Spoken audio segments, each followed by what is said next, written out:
Okay, I will continue with previous slides because I haven't finished with the previous slides. So just continuations of previous slides.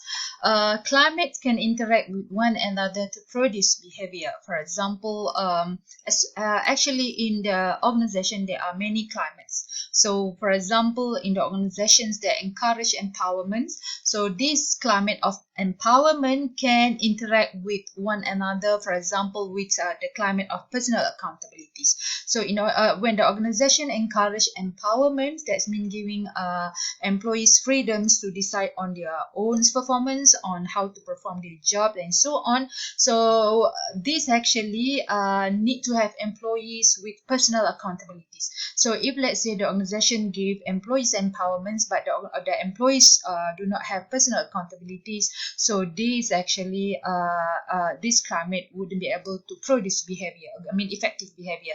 So workers' empowerments and personal accountabilities is the climate that interact with each other to influence higher level of performance in the organizations. Climate also influence the habit people adopt. For example, if the climate for safety is encouraged in the organizations where every employees need to wear safety gears and follow safety procedures in the organizations. So this become a habit for the employees later on. I mean, they start to practice this kind of safety gears and following safety procedures, and it's become a habit. Like nowadays during this pandemics, everyone need to wear masks, need to wash their hands, need to look after their social distancing and so on. So this will become a habit after some time. So maybe in the beginning the government forced them to wear, but after sometimes will become a habit. So climate also can influence the habit people adopt, actually, especially in the environment or in the organizations. Okay, next slide is the ethical dimension of culture. Organization culture are not neutral in their ethical orientation. That means they also influenced by ethical orientation, even though when they didn't openly pursue the ethical goal, or their main core businesses are not related to pursuing ethical goals, but they are not neutral. That means they are also influenced by ethical orientations. So over time, the ethical culture or the shared concept of right and wrong in the workplace will be developed as part of organizational climate. So when we talk about ethics, we talk about the rights and wrong of doing something. So this ethics is very important in any organization, even though this organization, the core business, is not related to pursuing ethical goals, but it will become because the importance of ethics in any organization. So this will become parts of organizational goal, part of organizational climates. I mean the ethics, the ethical orientation.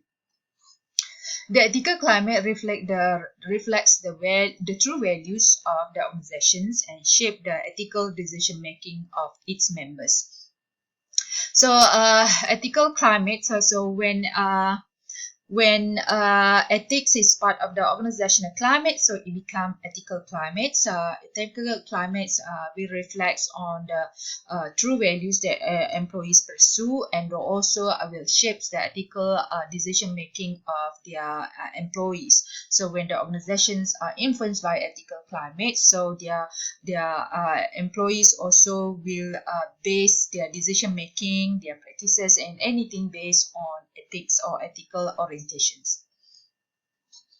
So researchers have developed two types of ethics: ethical climate theories and ethical climate index. The researchers have developed these two ethical climate theories and ethical climate index to measure ethical dimensions of organizational culture. So researchers want to measure the ethical dimensions of organizational culture using two things: true ethical climate theory and true ethical climate index.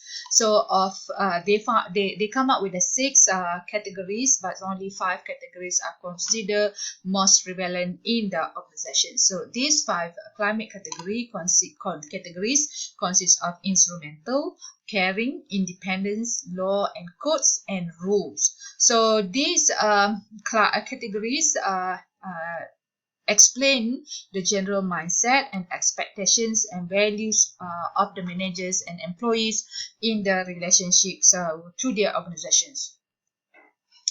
So, ethical climates powerfully influence the way individual members feel they should behave. So, basically, when we talk about ethical climates, or ethical orientation, is explain how employees should behave, or is become a guideline in the organization how employees should behave in the organizations, the rights and wrong. So, they have to know the right and wrong. So, ethical climates or ethical orientation become the guideline for employees in the organizations. So researchers also have been able to predict the organizational outcome from the ethical climate. So if the organizations have ethical climates as their one of the organization culture, so researchers be able to predict the outcome of these organizations from the climates category, from their ethical climates category. So among the 5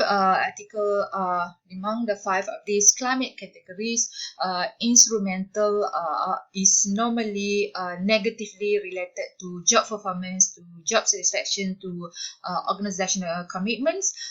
Instrumental also have effects in terms of employees' tendency to resign, and also can affect workplace bullying and deviant behavior. So in other words, instrumental actually is not good. Instrumental climate is not good for the organization because it have a negative relationship with employee job satisfactions, with employees organizational commitment. This climate also could lead to employees to resign from their jobs. That means increasing in their turnover intentions, and will lead also to workplace bullying and other deviant behaviors. So instrumental climate is basically the organizations are surrounded by personal interest, pursuing their personal interest, their material interest, their material needs. Instruments mean material needs. So material needs people are normally will lead to many negative consequences.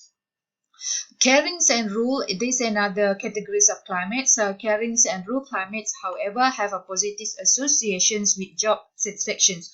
So it seems like the rest of the climate categories, caring, independence, law and code and rules, are actually producing positive effects. For example, caring and rules have positive association with job satisfactions, and caring, independence, rule and law and codes be able to reduce employee tendency to resign, and also be able to reduce workplace bullying and also other dysfunctional behaviors. So this indicate that caring, independence, rule and law and codes of category climates are very important to increase job performance, job satisfaction, and reducing turnover tendency, bullying and deviant behaviors and so on.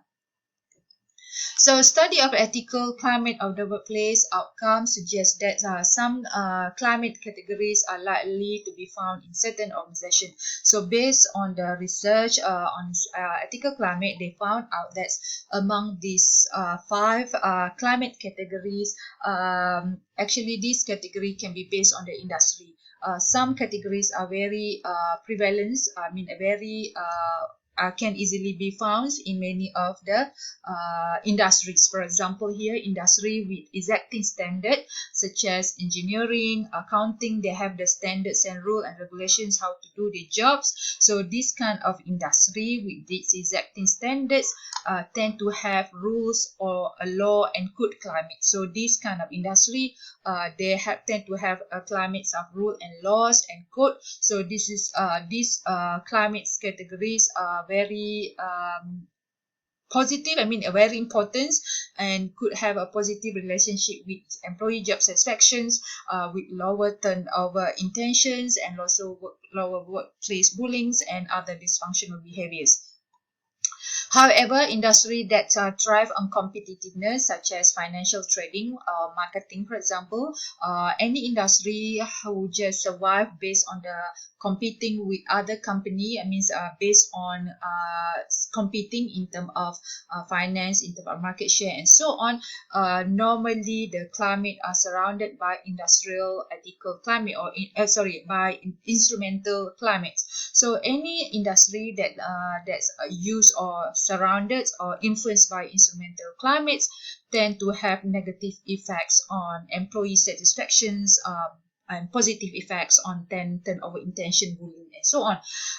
That means instrumental could lead to high tendency of employees to resign, and also increase of cases in terms of bullying, dysfunctional behavior, and so on.